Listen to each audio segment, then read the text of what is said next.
कभी ऐसा हुआ है कि आप सच जानते हैं पर कह नहीं पा रहे? मतलब दिल में कुछ और है और जुबान पर कुछ और। आखिर ऐसा होता क्यों है? आज ना हम इसी के पीछे की साइकोलॉजी को समझने वाले हैं। तो चलिए शुरू करते हैं एक बहुत ही बेसिक, बहुत ही बुनियादी सवाल से। हम सब झूठ बोलते क्यों हैं? कभी सोचा है इस बारे में कि हम झूठ बोलते ही क्यों हैं? देखिए, ये एक ऐसी आदत है ना जो हम सब में है, चाहे हम माने या ना माने। और यहाँ मैं किसी बड़े झूठ की बात नहीं कर रही, मैं बात कर रही हूँ उन छोटे छोटे रोजमर्रा वाले झूठ की। जैसे किसी ने पूछा कैसे हो और हमारा जवाब होता है मैं ठीक हूँ, भले ही अंदर से हम बिल्कुल ठीक ना हो। या फिर किसी दोस्त का दिल रखने के लिए कह देना, अरे वाह तुम तो बहुत अच्छे लग रहे हो।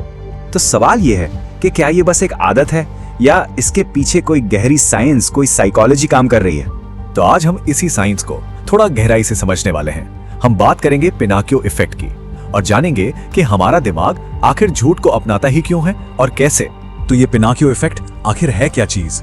चलिए इसका मतलब समझते हैं। देखिए, पिनाकियो इफेक्ट का सीधा सा मतलब है वो अंदर की कश्मकश, जब हम झूठ बोल रहे होते हैं और अंदर से गिल्टी भी फील कर रहे होते हैं। मतलब पता है कि ये गलत है, लेकिन फिर भी हम झूठ बोलना ही चुनते हैं। ये एक तरह का इंटरनल कॉन्फ्लिक्ट है।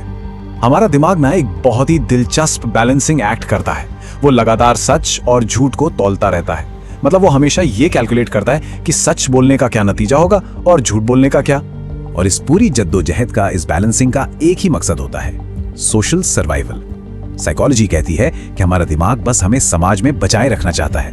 वो ये पक्का करना चाहता है कि लोग हमें पसंद करें, हमें अपनाएं और हमें रिजेक्ट ना करें। चलिए इसको ना एक बहुत ही कॉमन से एग्जाम्पल से समझते हैं। एक ऐसा झूठ जो शायद किसी का दिल टूटने से बचा ले। सोचिए, आपके एक दोस्त ने बड़ी मेहनत से कोई नया गाना बनाया और आपको सुनाया। अब आपने गाना सुना, पर सच तो यह है कि आपको वो बिल्कुल भी पसंद नहीं आया। तो अब आप क्या कहेंगे? यही सोच रहे हैं ना?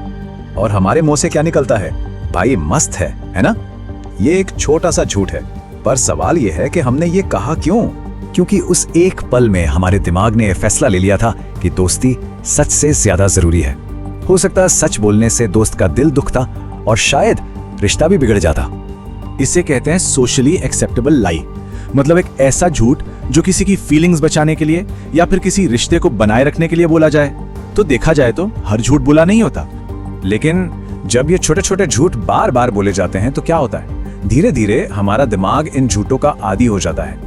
रिसर्च ये बताती है कि हम दिन भर में कई बार छोटे मोटे झूठ बोल ही देते हैं, और जब ये चीज बार बार होती है तो हमारा दिमाग भी धीरे धीरे इसे नॉर्मल मानने लगता है। इस प्रोसेस को कहते हैं ब्रेन अडेप्टेशन। मतलब हर अगले झूठ के साथ जो गिल्ट वाली फीलिंग होती है ना, वो कम होती जाती है। न्यूरो साइंटिस्ट बताते हैं कि हमारे दिमाग का एक हिस्सा है एमिगडाला, जो इमोशंस को प्रोसेस करता है। ये हिस्सा झूठ बोलने पर धीरे धीरे कम रिएक्ट करने लगता है, और बस इसी वजह से झूठ बोलना और भी आसान हो जाता है। ये चार्ट देखिए, ये इसे बहुत अच्छे से समझाता है। जब कोई पहली बार झूठ बोलता है तो गिल्ट का लेवल सबसे ज्यादा होता है, लेकिन 10वीं बार तक आते आते ये काफी कम हो जाता है, और 100वीं बार तक तो ये लगभग गायब ही हो जाता है। पर यहाँ एक चेतावनी भी है। यही रास्ता अगर इसे चेक ना किया जाए तो ये मैनिपुलेशन की तरफ ले जा सकता है। मतलब अपने फायदे के लिए दूसरों को इस्तेमाल करने की आदत बन सकती है। तो फिर झूठ बोलना सही है या गलत? देखिए, इसका कोई सीधा सा जवाब नहीं है।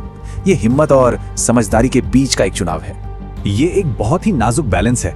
एक तरफ कुछ झूठ रिश्ते बचाते हैं, जैसा हमने उस गाने वाले एग्जाम्पल में देखा, लेकिन दूसरी तरफ बहुत ज्यादा झूठ भरोसे को पूरी तरह से खत्म कर देते हैं। तो इसलिए हर सिचुएशन में हमारे पास एक चॉइस होती है।